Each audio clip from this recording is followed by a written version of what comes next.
Mulgram union blood ফাউন্ডেশনের উদ্যোগে প্রথম প্রতিষ্ঠা বার্ষিকী 2024 অনুষ্ঠিত।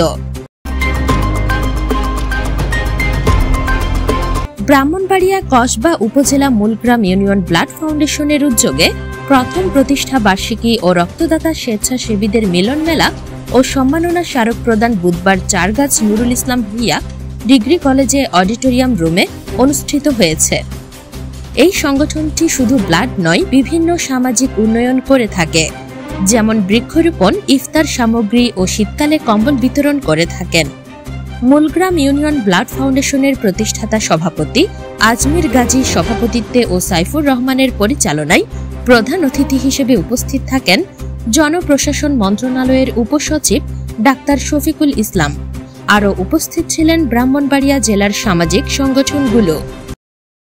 এক সাগর ভক্তের বিনিময়ে বাংলার স্বাধীনতা হামলে যারা, আমরা তোমাদের ভুলব না।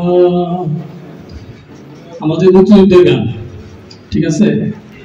তো মুক্তিযোদ্ধারা আমাদের দেশকে স্বাধীন করেছে আসলে রক্তের বিনিময়ে, নিজের জীবন দিয়েছে। যারা জীবন দেয়নি তারা আহত হয়েছে, রক্ত দিয়েছে।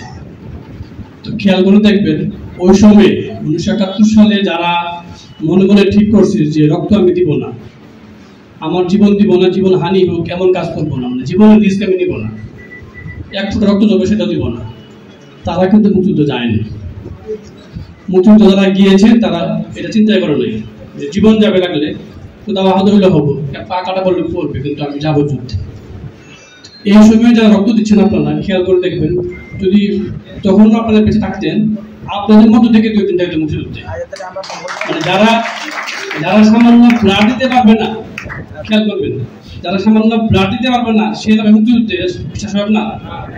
পুরোই না।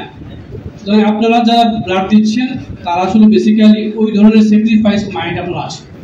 আপনি মানুষকে ভাবেন, আপনার নিজের ব্লাডকে তুচ্ছ জ্ঞান করে দিয়ে দিচ্ছেন অন্যকে, এটা একটা বড় কাজ, এটা টেকি স্যাক্রিফাইস মাইন্ডের একটা প্রমাণ।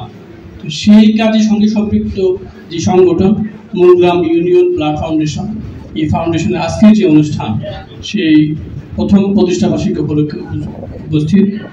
2014 সাল থেকে এই সংগঠনের কার্যক্রম শুরু করেছি, কিন্তু আমরা আসলে ওই যে একটা সংগঠনের নাম ভিত্তিক করে যে সংগঠন পরিচালনা করতে হবে ওই রকম চিন্তাধারা মাথায় কোনো সময় আসে নাই।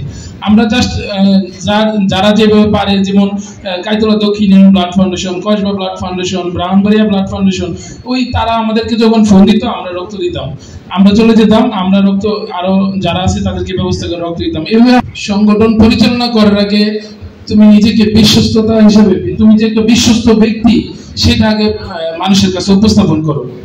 বিশ্বস্ত ব্যক্তি, আমি কতটুকু বিশ্বস্ত ব্যক্তি আমি জানি না, কিন্তু আমি যাদের সাথে এই সংগঠনের মাধ্যমে যোগাযোগ করছি সবাই এত ভাবে আমাকে সাপোর্ট করেছেন এবং দল মত নির্বিশেষে সবাই সাপোর্ট করেছেন, তা আমি কোনোদিন ওনাদেরকে কোনোদিন ধন্যবাদ জানিয়ে তাদের এই ঋণ শোধ করতে পারবো না।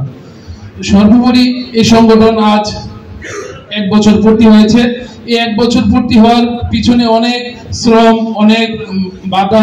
আমার পূর্ব বক্তার শেষ লাইন থেকে শুরু করতে চাচ্ছি। যে কোনো সংগঠনকে ধরে রাখতে হইলে সংগঠনের প্রাণ হচ্ছে অ্যাক্টিভিটিস। যে কোনো সংগঠন তার পরিধি বাড়ে বা তার পরিচিতি বাড়ে, তার কার্যক্রম বাড়ে কিভাবে? অ্যাক্টিভিটিসের মাধ্যমে। কার্যক্রম না থাকলে, অফিস থাকলে, টাকা থাকলে, জনবল থাকলে কোনো লাভ নেই। আপনাদেরকে চিন্তা করতে হবে কিভাবে কার্যক্রম বাড়ানো যায়, প্রতি কোয়ার্টারে, প্রতি মাসে, প্রতি পাক্ষিকে, প্রতি মাস, সপ্তাহে কাজ কিভাবে বাড়ানো যায়, মানে সমাবেশ করা যায়, কাজ করা যায়। আমি সাংগঠনিক মানুষ, বিভিন্ন সংগঠনের সাথে জড়িত আছি। আপনারা হয়তো জানেন আমি ব্রাহ্মণবাড়িয়া সমিতির সভাপতি ছিলাম 2 বার। মহান আল্লাহ রাব্বুল আলামিনের দরবারে লাখ কোটি শুকরিয়া। করোনা মহামারীতে সারা বিশ্ব থেকে 60 থেকে 65 লক্ষ লোক আমাদের মাঝ থেকে বিদায় নিয়েছে। তাদের মধ্য থেকে আমরা এখনো বেঁচে আছি, সুস্থ আছি, সুন্দর আছি, স্বাভাবিক আছি, এবং এত সুন্দর পরিবেশে আমাদেরকে এখানে আসার এবং বসার মতো সুযোগ করে যিনি দিয়েছেন তার প্রতি কৃতজ্ঞতা। আলহামদুলিল্লাহ। নাম লিখেছি বাংলাদেশের নাম। সেই বাংলাদেশকে যারা আমরা রক্ত দিয়ে বাংলাদেশ তৈরি করছি, সেই রক্ত নিয়ে আমরা কাজ করি। সেই রক্ত নিয়ে কাজ করে এমন একজন মানুষ আজমির গাজী। আসলে ভালো কাজ করার মতো, ভালো কাজ করার মন দিয়ে, ভালো কাজ করার যোগ্যতা দিয়ে আল্লাহ সব মানুষকে পৃথিবীতে পাঠান নাই। স্পেশাল কিছু লোককে মানবতার কল্যাণে, এই সামাজিক কাজ করার জন্য স্পেশাল কিছু লোককে পাঠান। তাদের মধ্যে একজন আজমির গাজী।